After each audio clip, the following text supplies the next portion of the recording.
नमस्कार, आप देख रहे हैं यू न्यूज यूपी और मैं हूं राहुल सिंह। यूपी गुनाह में गुनाह की एक और सच्ची सनसनीखेज खबर लेकर मैं आपके सामने हाजिर हूं।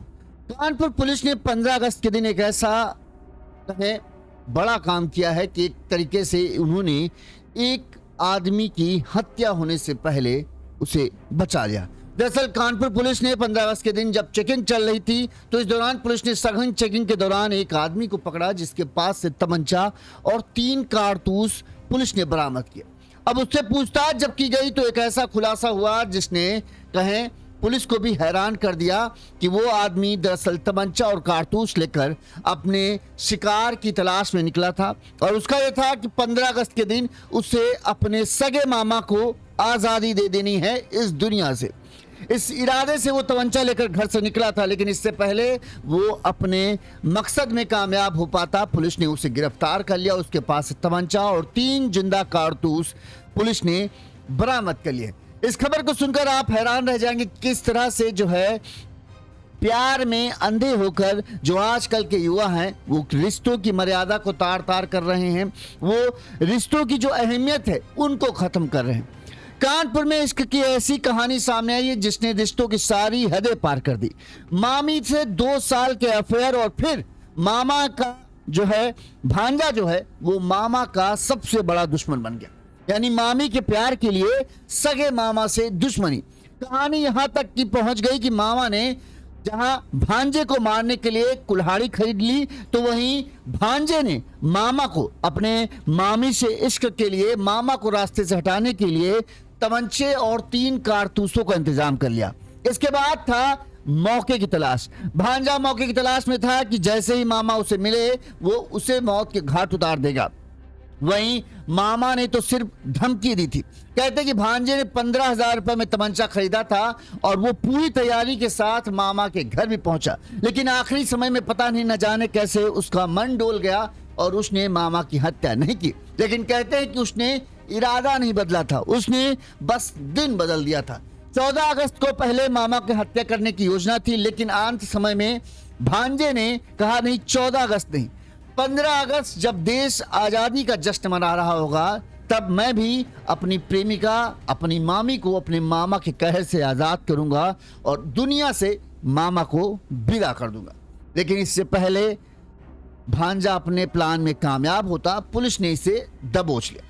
अब क्या है ये पूरा मामला? बड़ा दिलचस्प किस्सा है, इसीलिए हम आपको बता रहे हैं ये क्या है पूरा मामला, कैसे पुलिस ने इस भांजे को पकड़ा, फिर इसका कैसे गिरफ्तार हुआ और क्या तमाम बातें हैं जो सामने आई हैं वो सब हम आपको बताएंगे। इसके अलावा पुलिस ने इस पूरे मामले में कैसे क्या खुलासा किया वो भी हम आपको सुनाएंगे। कोई ऐसा नहीं है कि आपको लगे कि कहानी बना के बना दे रहे हैं, ये हकीकत है और इस हकीकत को हम पूरे पुलिस की बाइट के साथ जो है आपको बताएंगे। ये जो खबर है सबसे पहले आपको बता दें, ये जो लड़का गिरफ्तार किया गया है ये है फतेहपुर जिले का, यानी कानपुर से सटा जो फतेहपुर जिले है, फतेहपुर जिले के बिंदकी का रहने वाला 22 साल का कृष्णा गुप्ता। ये कृष्णा गुप्ता जो है बुक स्टॉल चलाता है। पुलिस की गिरफ्तार में खड़े इस लड़के को आप देख रहे होंगे, इसी का नाम है कृष्णा। ये बुक स्टॉल चलाता था और फतेहपुर के बिंदकी का रहने वाला है। कृष्णा के बताते हैं 4 सगे मामा है, चारों मामा की शादी हो चुकी है। वहीं कृष्णा ने खुद पुलिस को बताया कि जो उसके तीसरे नंबर का मामा है जो करीब करीब इसकी हम उम्र का ही, यानी इससे 2-3 साल ही बड़ा होगा, ज़्यादा 25-26 के आसपास होगा, और उसकी जो मामा की पत्नी है, हम नाम नहीं बता रहे उनका, वो थोड़ा सा आप समझ सकते हैं क्या रीजन है। तो तीसरे नंबर के मामा की जो पत्नी थी उसके साथ जो है कृष्णा का पिछले 2 सालों से प्रेम प्रसंग चल रहा था।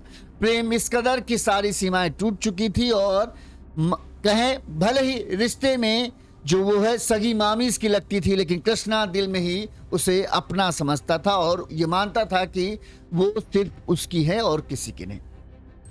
कहते हैं कुछ दिनों पहले, यानी कुछ महीनों पहले ही शायद जो है मामा को जो है इस बात की भनक लग गई। दरअसल उसने मामा ने जो है अपनी पत्नी को भांजे कृष्णा के साथ बात करते हुए, फोन पर बात करते हुए रंगे हाथों पकड़ लिया था।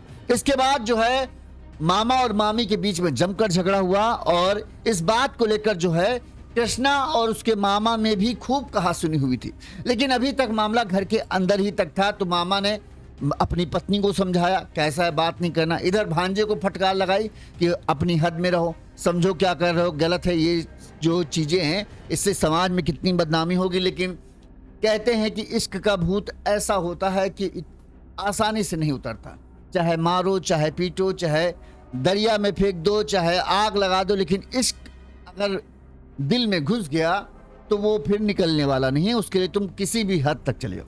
यही हाल जो था कृष्णा का था कि वो प्यार कर बैठा था मामी को, भले ही रिश्ता मामी का था लेकिन दिल में वो मामी से बढ़कर उसे अपना मानता था।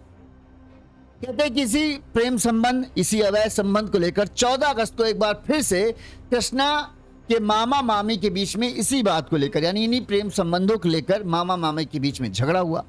झगड़े के दौरान मामा ने भांजे को यानी मामी से कहा कि ये ज्यादा बन रहा है, तुम जो इसके प्यार में दीवानी हुई घूम रही हो, अब हम इसको जिंदा नहीं छोड़ेंगे और इसको कुल्हाड़ी से काट डालेंगे। और यहां तक कि शायद कहते हैं कि मामा ने एक नई धारदार कुल्हाड़ी खरीद भी रखी थी। इस बात की जानकारी मामी ने जो है चुपके से अपने आशिक, अपने भांजे कृष्णा गुप्ता को दे दी। बताया कि मामा ने तुम्हारे लिए कुल्हाड़ी खरीदी है और कहा है कि जिस दिन तुम दिख गए तुमको कुल्हाड़ी से काट कर बहा देगा, मतलब मार देगा, छोड़ेगा नहीं। अब ये बात जब कृष्णा को पता चली तो कृष्णा भी पक्का आशिक था, सच्ची मोहब्बत थी, तो उसने भी ठान लिया कि अब बहुत हो गया, अब अगर मामा हमारी प्रेमिका को कुछ कहेगा तो उसको भी हम बख्शेंगे नहीं। लिहाजा उसने भी मामा का काम तमाम करने के लिए तैयारी कर ली। उसने पता किया कि कहां से उसे हथियार मिल सकता है। कुल्हाड़ी से बेटर तेज हथियार कौन हो सकता है? तमंचा। कुल्हाड़ी तुमको पास आके मारना पड़ेगा, तमंचे से तुम थोड़ी दूर से भी फायर करोगे तो आदमी ढेर हो जाएगा। लिहाजा कृष्णा यादव ने सोचा वो कुल्हाड़ी, तलवार ये सब नहीं खरीदेगा, वो खरीदेगा सीधे एकदम सटीक हथियार, तमंचा। एक गोली मारो काम तमाम। लिहाजा उसने अपने गांव के उदयराज सैनी करके एक आदमी के बारे में पता किया, जिससे उसको पता चला कि हाँ ये हमें तमंचा दिला सकता है। उदयराज सैनी से संपर्क हुआ, 15,000 रुपए में मामला तय हुआ और फिर रामा देवी चौराहे के पास उदयराज सैनी कृष्णा गुप्ता को ले गया। यहां पर एक युवक ने 15,000 रुपए में जो अवैध तमंचा होता है, आप वीडियो में देख सकते हो, वो तमंचा खरीद कर कृष्णा गुप्ता को दिया कि ये लो तमंचा, और इसके अलावा दिए 3 जिंदा कारतूस। एक आदमी के लिए 3 कारतूस बहुत थे और बताया गया कि अगर इस तरह से 3 कारतूस हैं, 2 ही में काम तमाम हो जाएगा, कहां मारना है जहां से आदमी जल्दी मर जाएगा, ये सब भी बातें कृष्णा को पता ही थी। इसके बाद बताते हैं कि हत्या के इरादे से जो है उसने तमंचा ले लिया, 3 कारतूस लिए, और फिर वो सरसौल स्थित, अपने कानपुर के सरसौल स्थित मामा के घर बताते हैं कि 14 अगस्त को पहुंच भी गया। इस दौरान मामा अपने घर की दूसरी मंजिल पर था, जहां पर उसने बताते हैं कि तमंचा निकाला भी लेकिन चलाया नहीं। अब क्यों नहीं चलाया? शायद पहली बार था, उसके हाथ कांप गए हो या उसके मन में कुछ डबल ख्याल आ गया कि यार कहीं मार दिया तो जेल चले जाएंगे तो क्या फायदा, मामी बाहर रह जाएगी, हम जेल में चक्की पीसेंगे तो इश्क भी पूरा नहीं होगा और हत्या का आरोप भी लग जाएगा। लिहाजा उसने मारा नहीं, लेकिन इस दौरान उसने धमकी जरूर दे दी कि मामा तुमको छोड़ेंगे नहीं, अगर तुमने मामी को दोबारा परेशान, मामी क्या मतलब मेरी प्रेमिका को परेशान किया तो तुमको छोड़ेंगे नहीं। इस दौरान मामी ने भी कृष्णा गुप्ता को समझाया कि तुम यहां से जाओ, तुम परेशान नहीं हो और अब तुम्हारा मामा कुछ नहीं करेंगे। सीधे सीधे एक तरीके से कृष्णा ने मामा को धमकी दे दी कि अब अगर तुमको ये परेशान करे तो तुम बताना, इसको छोड़ेंगे। यहां तक कि कहते हैं कि वो वहां से आया लेकिन इसने मामा की हत्या का प्लान ड्रॉप नहीं किया था कि आप मारूंगा नहीं, ये वाला नहीं था। ये था कि आज नहीं मारूंगा, 15 अगस्त के दिन मारूंगा, और 15 अगस्त के बस इंतजार में था कि आज जब दुनिया आज़ादी का जश्न मनाएगी उस दिन मैं अपने मामा को आज़ाद कर दूंगा इस दुनिया से, और इसके बाद जो मेरी प्रेमिका है वो भी अपने मामा जो पति है उसके चंगुल से आज़ाद हो जाएगी, फिर हमारे दोनों के बीच में कोई नहीं रह जाएगा। कहते हैं कि जब ये भांजा कृष्णा गुप्ता तमंचा लेकर मामा के घर सरसौल पहुंचा था तो यहां पर मामी ने इसे समझाया कि तुम अभी यहां से जाओ, ये ठीक नहीं है, मैं तुम्हारे साथ ही रहूंगी, तुम परेशान न हो। इसके बाद कृष्णा मामा के घर से निकलकर कानपुर प्रयागराज हाईवे पर जो है ये घूम रहा था। इस दौरान नवोदय कट के पास, चूंकि 15 अगस्त का टाइम था, इस दौरान पुलिस जगह जगह पर चेकिंग करती रहती है और यहाँ पर चेकिंग लगी थी। दरोगा राम मोहन मिश्रा ने इसकी बाइक को देखा, इसकी बाइक पर ये बिना नंबर की बाइक थी तुरंत, और इसने गमछा बांध रखा था, थोड़ा सा संदिग्ध लगा, लिहाजा पुलिस ने इसको रोकने की कोशिश की तो ये भागने लगा। और जिसके जवाब में पुलिस ने इसका पीछा किया और आखिरकार काफी मशक्कत के बाद इसको पुलिस ने पकड़ भी लिया। जब इसकी तलाशी ली गई तो इसके पास से तमंचा बरामद हुआ। तमंचा, इसके अलावा एक जो गोली थी वो तमंचे के चैम्बर में फंसी थी, तो उससे लग रहा था, पुलिस को लगा कि ये किसी को मारने के इरादे से जा रहा है, क्योंकि तमंचा लोड करके कोई जल्दी नहीं चलता है। इसके अलावा 2 जिंदा कारतूस इसकी जेब में मिले। जब पुलिस ने इसे गिरफ्तार किया और इससे सख्ती से पूछताछ की गई तो इसने पूरा गुनाह अपना कबूला। इसने पूरी घटनाक्रम बताई कि इसलिए उसने तमंचा खरीदा था, मामा को मारने भी गया था लेकिन मारा नहीं, लेकिन हाँ 15 अगस्त के दिन मारने का इसका प्लान था। अब इस मामले में डीसीपी जो पुलिस थी उसने बताया कि कृष्णा पूरी प्लानिंग के साथ अपने मामा की हत्या की फिराक में उनके घर तक पहुंच गया था। पुलिस से बचने के लिए वो अपना मोबाइल भी घर पर छोड़कर आया था ताकि उसका कोई मोबाइल ट्रेस ना करे। इसके अलावा इसके खिलाफ कानपुर के महाराजपुर थाने में आर्म्स एक्ट में मुकदमा दर्ज किया गया। वहीं पुलिस को, जो कोई पुलिस अधिकारी हैं, उन्होंने इस मामले में जो पुलिस टीम ने चेकिंग के दौरान इसे पकड़ा उसे 25,000 रुपए के इनाम से भी इनाम दिया गया, क्योंकि उन्होंने घटना होने से पहले ही आरोपी को गिरफ्तार कर लिया। इस मामले में पुलिस ने क्या कहा वो भी सुनिए। कानपुर में चेकिंग के दौरान एक व्यक्ति को पकड़ा गया है, क्या बोला? देखिए, दिनांक 15 अगस्त जो कि हमारा इंडिपेंडेंस डे है, इसकी पूर्व संध्या दिनांक 14 अगस्त की शाम से ही हमारा जो कानपुर कमिश्नरेट पुलिस है प्रोएक्टिव बिल्कुल मोड में था। सीपी सर के द्वारा, जॉइंट सीपी सर एलओ के द्वारा एक सघन अभियान और नाकाबंदी अभियान चेकिंग के दौरान एक अपराधी को पकड़ा है जिसका नाम कृष्णा गुप्ता है, जनपद फतेहपुर का रहने वाला है। और इस अपराधी के पास से एक देसी तमंचा 315 बोर का और 3 जिंदा कारतूस इसके पास से बरामद हुए। बरामदगी के बाद पुलिस ने जब इससे पूछताछ की, हमारी थाने की टीम, हमारे एसीपी साहब ने जब इसकी घटना के बारे में जब पूरी और गहनता से जब जानकारी करने का प्रयास किया तो बड़ा ही चौंकाने वाला एक वाकया सामने आया। इसमें ये जानकारी मिली कि ये जो अपराधी है इसका अपनी सगी मामी के साथ प्रेम प्रसंग चल रहा था और इसकी सगी मामी ने एक दिन पूर्व में इसको बताया था कि इसके मामा ने इस प्रेम प्रसंग के बारे में जानकारी मिल गई है और इसका मामा इसको जान से मार सकता है। और उसने एक बताया कि उसने एक बहुत ही नई शार्प एक कुल्हाड़ी उसने खरीदी है। इसी जानकारी के बाद इसने ये प्लान किया। इसने एक देसी तमंचा एक व्यक्ति से खरीदा जिसकी पुलिस अभी तलाश कर रही है और 3 जिंदा कारतूस इसने उससे लिए और उसके बाद इसने पूरा अपना मन बना लिया। ये दिनांक 14 को मामा के घर पे गया भी था। इसने बिल्कुल जब इसको सटीक समय मिल गया, सटीक जगह मिल गई, इसने प्रयास भी किया लेकिन कहीं ना कहीं इसका मन जो है लास्ट मोमेंट पे विचलित हुआ और इसने वो आइडिया ड्रॉप कर दिया। इसने 14 की जगह फिर इसने कहा कि अब इसको हम अगले दिन यानी 15 तारीख को ये हत्या की घटना हम कारित करेंगे। उसके बाद वो वहाँ से निकला अपना वापस फतेहपुर की तरफ जब जा रहा था तो रास्ते में ही पुलिस ने इसको इंटरसेप्ट कर लिया।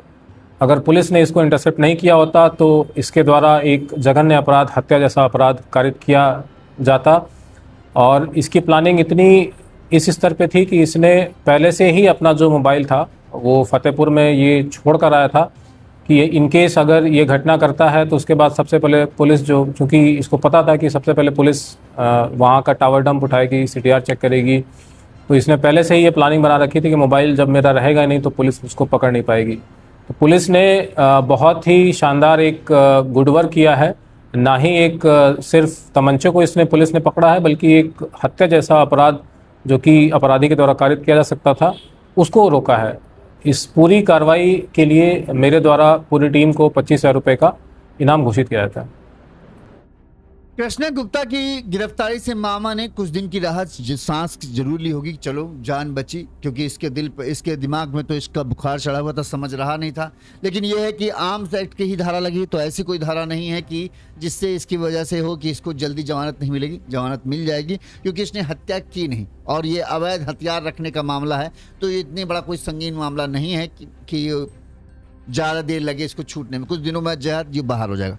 तो मामा के कहें एक तरीके से जान अभी संकट में ही है और अब मामा को ये जरूर पता चल चुका होगा कि हाँ जो भांजा है वो किस हद तक जा सकता है।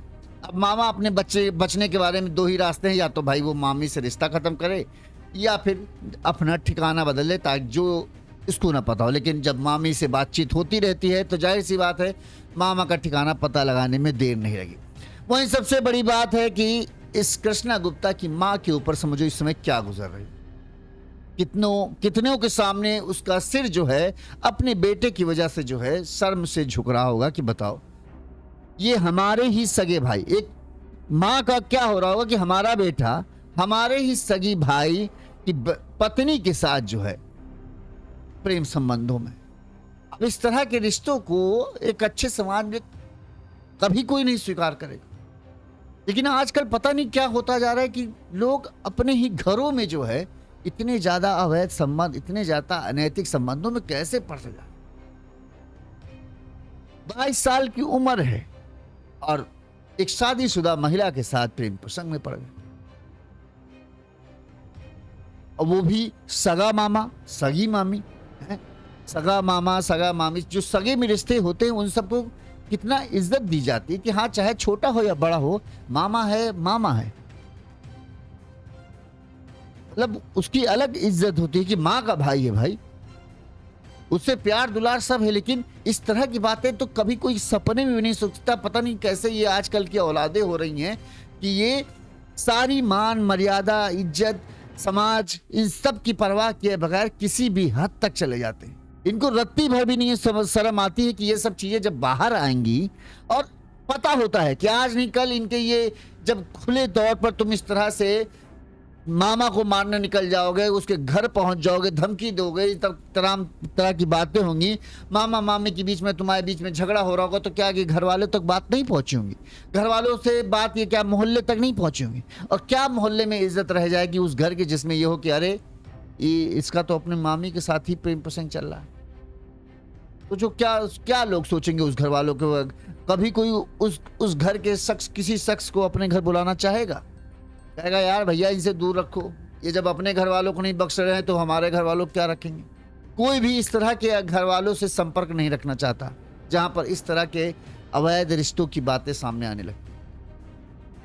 लेकिन पता नहीं क्या, यही शायद कलयुग है कि मान मर्यादा इज्जत सम्मान, बड़ों की सम्मान जो अपने रिश्ते में लगते हैं, जैसे भाभी है, भाभी को माँ समान माना जाता है, बड़े भाई को पिता समान समझा जाता है, इन सब की कोई बात नहीं रहेगी। अब सिर्फ अपनी खुशी अपना स्वार्थ, इन सब चीज़ों के लिए आदमी इतना अंधा हो चुका है कि वो बस अपना अपना करता था। मैं खुश हूँ तो ठीक है, मैं खुश नहीं हूँ तो भाड़ में जाए दुनिया, इसके लिए कोई भी रिश्ता हो मैं उसे ताक में लगाने के पीछे नहीं हटूंगा किसी भी हद तक की। मतलब इस हद तक आदमी नीचे गिर गया है कि अब आप उतने नीचे देख भी नहीं सकते हैं जितने नीचे आदमी को। अब इस तरह के रिश्तों को देख लो, आप खुद बताओ, इस तरह के रिश्ते के बारे में आप सुनोगे तो क्या अपने घर में बात भी कर सको कि यार एक भांजा जो है अपनी सगी मामी के साथ अवैध संबंध में है। इस तरह की बातों के बारे में आप अपने घर में भी नहीं बात कर सकते कि यार क्या हो रहा है। कभी सपने में भी नहीं सोच सकते ऐसी चीजें, वो चीजें हो रही। और ये कोई ऐसा नहीं कि बहुत गरीब घर का लड़का हो या कुछ हो, ठीक ठाक मिडिल क्लास का परिवार का लड़का है, जहां पर इज्जत सबसे बड़ी होती चीज, बाकी सब तो बात की बात है। दिन रात आदमी इसीलिए खटता रहता है कि समाज में 4 लोग कम से कम ढंग से हमारी बात करें, हमारे परिवार की इज्जत करें। इसीलिए मिडिल क्लास का आदमी जो है दिन रात खपता रहता है। और लेकिन जब इस तरह की घटनाएं होती हैं तो सोचो उन माँ बाप के ऊपर क्या बेचारों के ऊपर बीत रही होगी। माँ, सबसे ज्यादा बुरा हाल तो माँ का हो रहा होगा, जैसे उसे लग रहा हो कि मैंने किस कपूत को जन्म दिया है कि जो हमारी नाक काटने में किसी तरह की कोई कसर नहीं छोड़ा। गनीमत है पुलिस ने पकड़ लिया, नहीं तो मामा को मार भी डालता जाके, तो उसके बाद मामी को लेकर भाग भी जाता। क्या करता, यही होता। बहरहाल कानपुर पुलिस की इस मामले में तारीफ होनी चाहिए कि उन्होंने सही रहते हुए सही चेकिंग की, सही तरह से पकड़ लिया। अब देखते हैं लेकिन आगे क्या होता है, क्योंकि ऐसा तो है नहीं इस मामले में कि उसे हमेशा के लिए जेल में रखा जा सके। जेल से बाहर आएगा, अगर भगवान सद्बुद्धि दे दें तो समझ में आ जाएगा। कह रहे 20-22 साल के हो, जवान हो, अभी तुम्हारे लिए घर वाले खुद तुम्हारे लिए कोई लड़की अच्छी सी देखेंगे, या नहीं कि तुमको है घर वालों को पसंद है तो अपनी पसंद की देखो, लेकिन ऐसी देखो जिससे तुम शादी करो तो तुम्हारे घर में इज्जत हो तुम्हारी, ना कि तुम्हारी इज्जत जाए। इज्जत बढ़ाने के बारे में सोचो, घर वालों का मान सम्मान बढ़ाने के बारे में सोचो, तभी तुम एक अच्छी औलाद बन पाओगे। जब तुम इज्जत नाश करने पे लगोगे ना तो तुम्हारा भी नाश बहुत जल्दी हो जाएगा। इस खबर पर आपकी क्या राय है कमेंट करके जरूर बताइए। इसी तरह से गुनाह की तमाम बड़ी खबरें आप तक पहुंचाते रहेंगे। देखते रहिए यूट्यूब यूपी। नमस्कार।